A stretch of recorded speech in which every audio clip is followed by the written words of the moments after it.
3 years from now, nobody will want a 4G car. And perhaps even more important, 3 years from now, people will want a car with a connection. It will be attractive for them.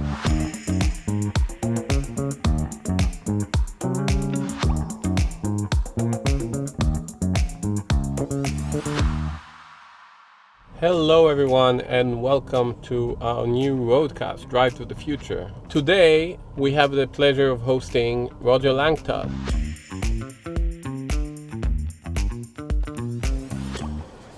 Roger, hi, how's it going? It's going great. First thing first, before we start, what's your favorite music for a road trip? Normally I am listening to the public radio station or a podcast. I love KQED. I'm in DC, so it's WAMU. There you go.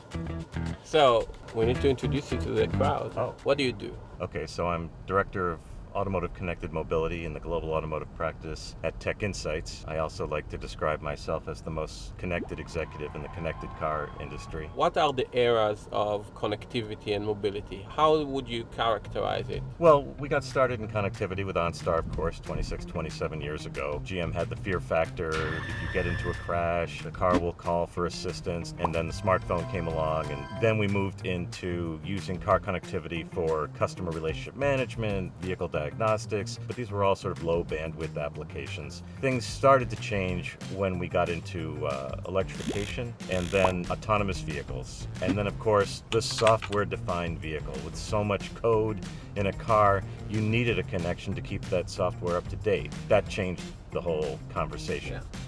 What didn't pan out? What did people think that will happen and actually didn't happen?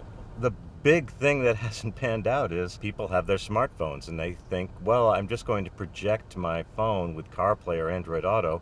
I don't really need a built-in connection in the car. Let me put my consumer hat for a second and ask you, okay, I understand what the OEMs want, but what's in it for me? I'm going to give you your Google Maps experience on the large display, and it will be infused with the added value of vehicle sensor inputs and contextual information. Are we going to see basically the cars not being smartphone on wheels, but becoming ChatGPT on wheels? Sure. I mean, once you have that camera there, then you can start doing facial recognition. So you get in your car, the car scans your face, immediately the car is infused with all of your preferences, and I'm not just talking about seat position, I'm talking about your preferred cloud resources, social network, whatever the case might be. And it overcomes that initial resistance to, oh my God, my car is looking at me while I'm driving? Yeah, but it's a good thing. What about safety? What is the role of connectivity when it comes to safety? It's all about context, so as much as possible, you want to know what is the infrastructure situation, what is the quality of the road, is there construction ahead? The correlation to crashes and injuries and fatalities is pretty severe. So we're talking about the car as a consumer. Let's talk for a second about the car as a producer. Because at the end of the day, this data doesn't grow on trees, right? Like if the road is slippery, how would I know it? I would only be able to know it if there's another car that drove in front of me. Right. And actually capture that. So as an industry, we're trying to build models for data collection and data sharing. Actually, every automaker is becoming a data collecting organization, crowdsourced information. We're just at the beginning stages of that journey, understanding what data to collect, under what circumstances, can it be trustworthy, to whom is it valuable, and who's willing to pay for the information. Yeah. We have some experience in that Nexar because we're collecting all the time data through crowdsourcing and vision. Right. One of the interesting things that I've discovered doing this over the years is how varied and rich the use cases are if you just let different people imagine. You mentioned construction, right, and traffic lights and traffic signs, all this kind of stuff. That doesn't require a lot of imagination. But then we give it to some of our customers, like cities and states, and they come up with use cases that I wouldn't come up with. They came up with a use case of let's monitor the trees to see when do we need to trim them, because it's a safety hazard, it's a fire hazard. You've also identified where basic information that drivers would take for granted, like speed limit signs, in many instances are not correct. Yes. They're incorrect. They haven't been updated.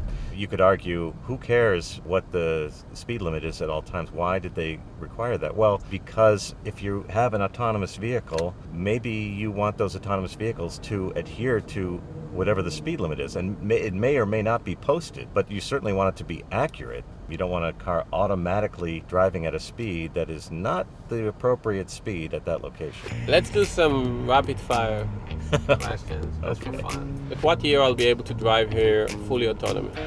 I'll say 10 years. Some folks say never. I'll say 10 years.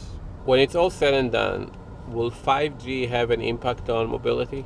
Yeah, I think it's going to change the game. Nobody will want a 4G car. 3 years from now, nobody will want a 4G car. And perhaps even more important, 3 years from now, people will want a car with a connection. It will be attractive to them. They won't just want to use their projected smartphone. They will have enough value to want it. Yes. Is the car still important? It's still the center of the mobility world? For oldies like me, cars remain important. And I have 3 sons that are in their 30s, and I have to be honest, I feel like a failure. I thought that my children would have evolved into a non-automotive centric lifestyle, and that did not happen. So cars are very important in their lives. But I think the generation coming along is looking hard. First of all, they're worried about whether they can buy a house, and they may very well defer buying a car in order to put that money towards a house and just use Uber or scooters or public transit to get around. Roger, this has been a blast. I really am thankful for the time that you spent here. I hope it was fine for you too. It's always fun. Thank you for tuning in, and see you in the next one.